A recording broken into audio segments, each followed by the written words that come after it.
You good, Susan? Okay.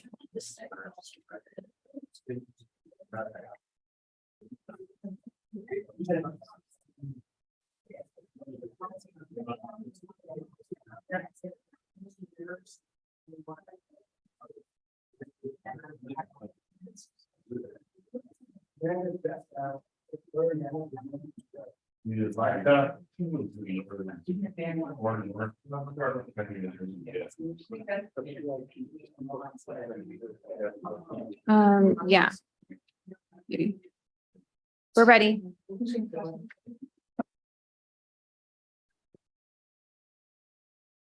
Oh, the fire was in the way.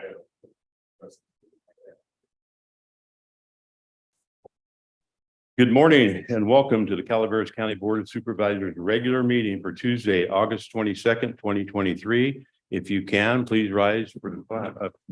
Pledge to our flag. I pledge allegiance to the flag of the United States of America, and to the republic for which it stands, one nation, under God, indivisible, with liberty and justice for all.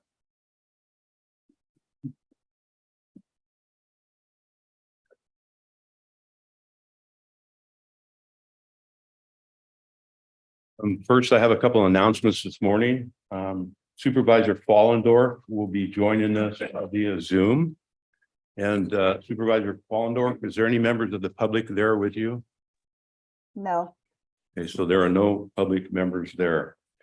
Okay, the second is if you're here for item number 21, that's a PEG TV item. It has been pulled by staff and will be brought back to us at a later meeting. With that, we'll move on to staff announcements. This is a time for county staff to provide updates of upcoming county events that may be of interest to the public. Are there any staff announcements?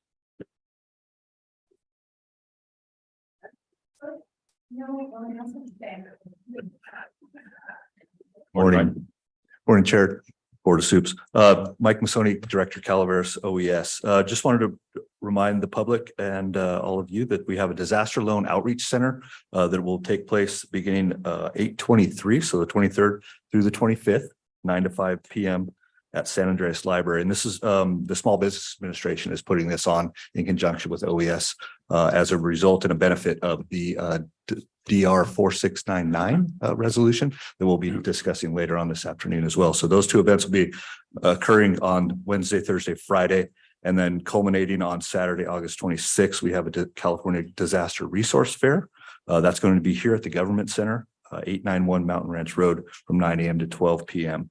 A number of agencies and entities will be there, including the Small Business Administration, USDA, Cal OES, DMV, American Red Cross, Habitat for Humanity, Catholic Charities, California Southern Baptist Disaster Convention, Calaveras County Planning, Building, Assessors, Public Health, Behavioral Health, Economic and Community Development, and the library. And culminating with the San Andreas Fire Department will be there as well with apparatus and equipment for the kids. And a report. Thank you. Any other staff announcements this morning?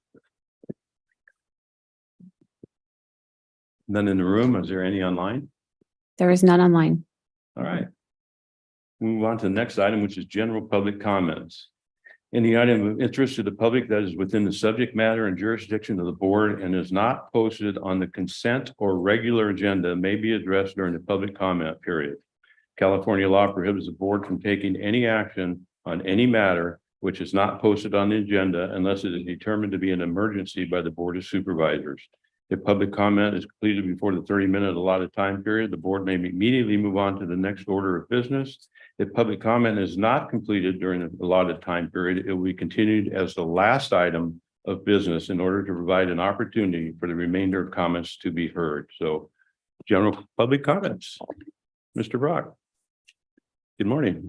Good morning. Good morning, board, and thank you for allowing me to speak. I am Matt Brock from San Andreas. Going to address two issues directly impacting San Andreas and Calaveras County in my allotted time. First, I want to address how relaxed highway parking laws are impacting St. Charles Street in San Andreas.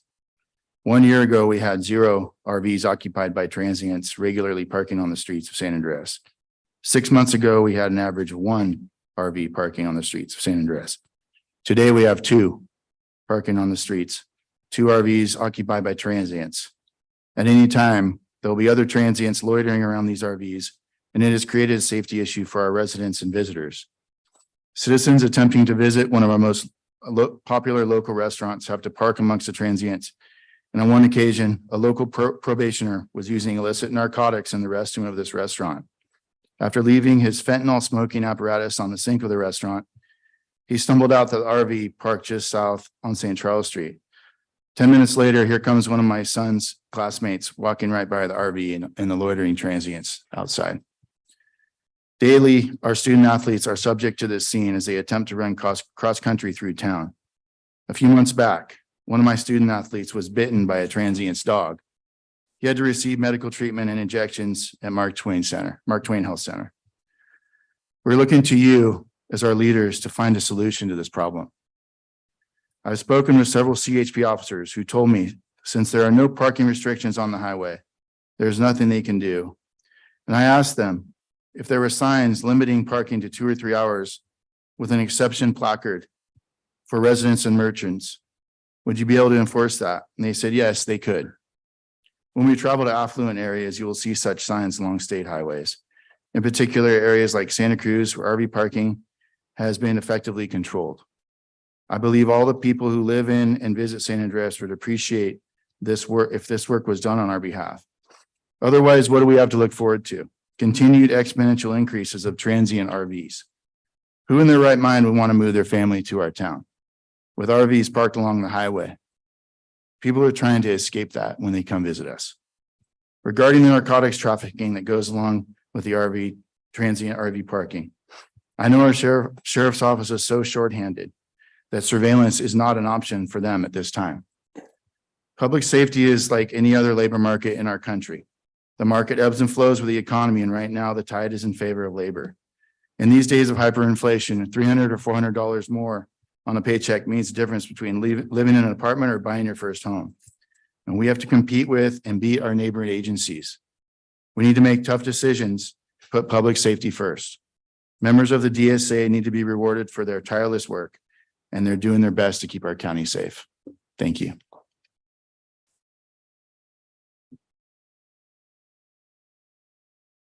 Absolutely. Come on. Hello, my name is Mitchell. I was here just over a month ago for the first time, tried to ask some questions and I was censored out. I was asked to go out into the hallway. They took my information, was hoping that they would help me get to the answers of some of my questions. And my questions I've been trying to ask about basically codes. And I figured that would be public information. And if I try to go department specific, there's one gentleman that's overly rude, will get loud. And that was a one time to my face. And then if I try to call or email, then they'll respond. The staff will respond that they're not allowed to speak with me. And I've asked that, and I'm starting to write names down. I've asked, that particular, that particular woman, I'm all, have I ever been rude to you or am I being rude now? And she's all, no, you're not being rude. You've never been rude. But my supervisor is telling me to not speak with you. I don't know what the problem is. If I'm just trying to ask what some of the rules are for department specific or code rules, I don't know why they would not want to answer that. I don't see the big deal. And I'm glad to see a lot of the police officers, the sheriff and the Cal Fires here, because a lot of stuff it's code enforcement, it's safety for the community, kind of like what the other gentleman's talking about with the, and I sent, you those pictures yesterday, Jack, of all those abandoned vehicles there in West Point. They're really piling up. It looks like they've recently removed 2, but it's like they're popping up faster than you guys are removing them because they're sitting on average 8 to 10 months. And then, someone, it definitely wasn't me, but someone has painted all over that one vehicle. I sent you the pictures. And then that particular house right there, that's been an ongoing problem with the county. people call it the bicycle house. It's just, I don't know, but I really wish that the county would help me. You know, I don't know. I'm really like disappointed with not helping me, you know, get to the bottom of what a code is. You know, like, I don't know what the problem is. If I go to department specific, you know, some of the departments, they're nice, you know, they'll help you. You know, it's like no big deal, you know, and if they're busy, you know, maybe you have to like wait or come back or something like that would be reasonable, but just to like tell me that they're not gonna answer the question. I don't know. Right. Thank you for your time. Thank you.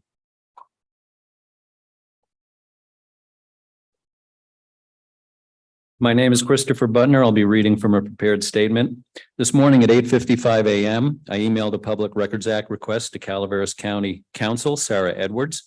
To enter it into the public records of this meeting, I will now read it aloud to the Board of Supervisors, the County CEO and County Council. On February 21st, 2023, the Calaveras Visitors Bureau, CVB, filed IRS 2021 Form 990 Schedule 0, detailing a significant change had occurred to its organizational documents in 2021, whereby its legal status changed from a 501c6 public benefit corporation nonprofit entity to a 501c6 mutual benefit corporation nonprofit entity, effective upon recordation of amended articles of incorporation on July 12, 2021. CVB's request for approval from the Department of Justice had been granted 2 months earlier on May 20th, 2021. The California Public Records Act request is for the Office of Calaveras County Counsel to produce responsive records of all writings pertaining to Calaveras County's administration having been notified in any manner, formally or informally, by the Calaveras Visitors Bureau of its switch in mid-2021 or at any time since of its nonprofit corporation type from a public benefit corporation nonprofit entity to a mutual benefit corporation nonprofit entity. My name is Christopher Butner. My website is calaveras2024election.com. Again, that's calaveras2024election.com. Thank you.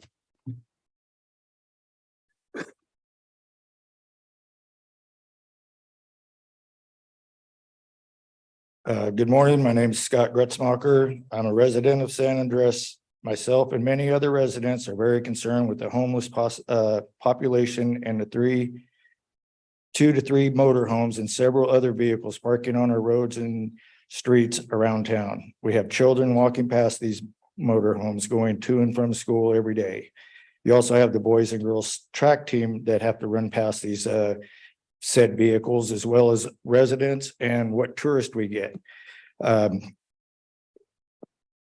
seen many of these cars and motorhomes parked in front of local businesses, blocking their entries, causing them to lose customers. I have seen many of these different people go into the blue motorhome, come out, sit on the curb, and smoke dope in front of these children, residents, tourists, and general public. I have also seen a white truck with a white utility box trailer where he lives out of the trailer, has a dog, and when he leaves, there's dog droppings all over the sidewalk and street. They don't clean it up.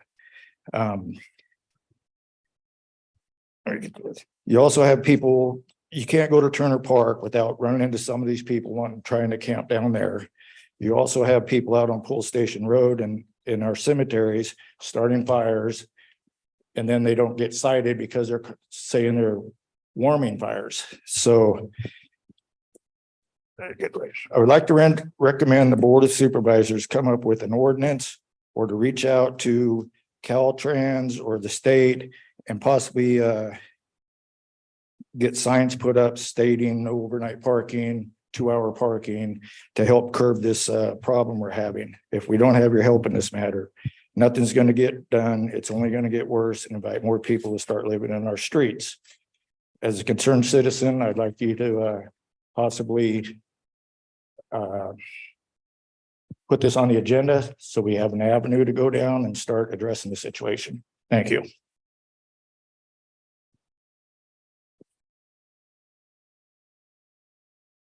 Hello, board. I'm Kate Allen. I'm the president of the San Andreas Merchants Association. I'm also here today to talk about the problem of RVs on Highway 49, which is essentially the main street, the active main street of San Andreas. I would like you guys to put this item on a future agenda so that we can start to resolve the issue. We've been told by the Sheriff's Department that the California right to rest law makes dealing with this issue particularly tricky. However, there must be a solution, and I believe that this is an urgent problem. It's become a blight in San Andreas that is affecting our businesses and our merchants, the quality of life of our residents, a feeling of safety in our community. And it can't be something that is ignored or allowed to set a precedent. We really don't want the county seat of Calaveras County to look like another frontage road in Lodi, Stockton, or Sacramento, where one RV turns into 2, 3, 4, 5, 6, 7, 8, 9 down, which is the corridor of the entrance to the county seat. I'm sure everybody or most people that are in this room today drove by the RVs that are parked on Highway 49. And I think it's an embarrassment to San Andreas. I think it's an embarrassment to Calaveras County, and it has to be addressed. I would like the board to direct Public Works to work with Caltrans to find a solution and figure this out. I know that Melissa Raggio from the Calaveras Council of Governments has reached out to Caltrans regarding additional 2-hour parking through the Highway 49 corridor. I'm asking the board to direct Public Works to follow up on that and find a solution and find it quick, because it's becoming a growing problem and it's not going to go away. It's a part of the state of California now. Everybody's dealing with this. We have to stay ahead of it, or it's going to become a problem that San Andreas can't get out from under. So please put it on a future agenda item. Please direct Public Works to follow up with Caltrans. Please look into 2-hour parking signs for Highway 49. It can't be from 9 a.m. to 6 p.m. It has to be, that's not going to deter overnight camping. So that change has to be made. There's already 2-hour parking signs on certain sections on one block, but they say 9 a.m. to 6 p.m. So it's not deterring overnight camping. We need to figure this out. If the 2-hour parking limit is not the direction that's going to solve the problem, then maybe we appeal to Health and Human Services or our housing department to figure out a way to find an appropriate place for people if they want to live out of an RV in a trailer park or somewhere where that is the appropriate place to do it. But on Highway 49, which is St. Charles and is actively our main street, it's not okay. And we're asking for your help on behalf of the San Andreas merchants. Thank you so much.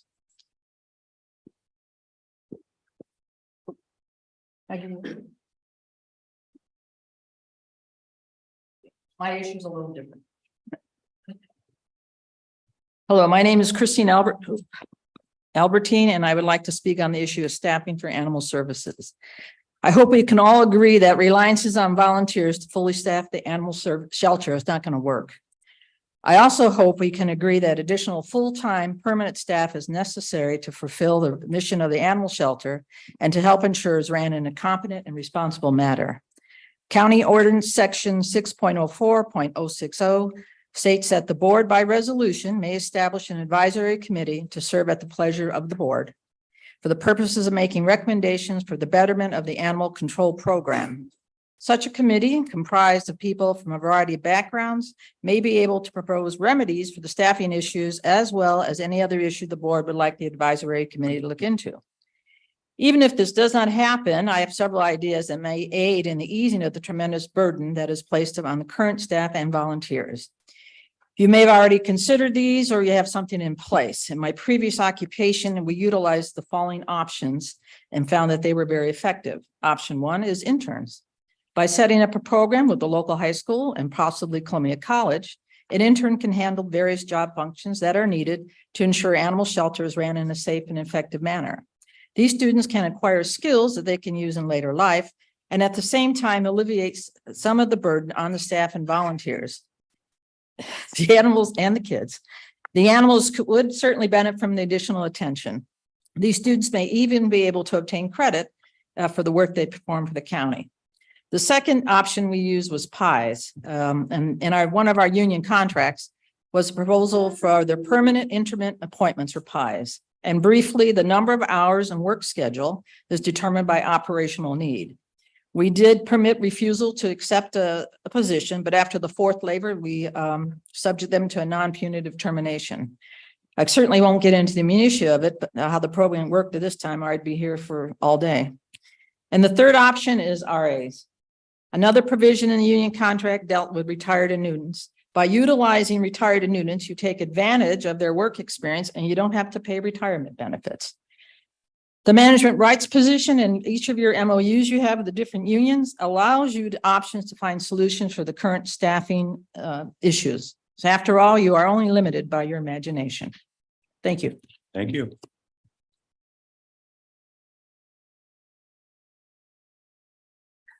Hello, my name's Amber McConnen. I'm a San Andreas resident. Voting tax-paying citizen over on Pope Street. So I'm here to talk about Echo, definitely the RVs. It's not just Highway 49 that they are frequenting. It's the neighborhood streets as well. They are actively on a circuit to keep moving so that they avoid suspicion, which is hilarious because when you're driving around in an RV, it's pretty inconspicuous, you know. I've definitely, and I will go on record as a witness for this, seen young women being dropped off from that RV and then several hours later picked up. So I'll let you put together what's going on there. On my street in front of my house that I came here to raise children, and my husband and I have been trying to move our business here. Our property has been hit by cars twice within this year that have been speeding through Pope Street, lost control, drunk drivers, whatever they may be. You really want to do it to microphone, I know. I am asking for signage on Highway 49 to the effect that's already been spoken to. I'm also asking for reconsideration on putting in a four-way stop on Pope and Treat, and possibly some signage to the effect of that there's an active neighborhood watch to deter some of the crime that's recently, I'll say, exploded in that area. I'm happy to participate. I'm a stay-at-home mom, very interested in the safety of this community. Thank you very much.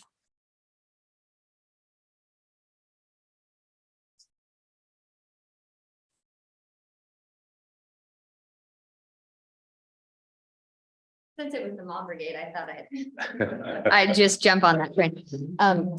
So I don't want to sound like a broken record, and so many did eloquent jobs of speaking about this, but I actually own the properties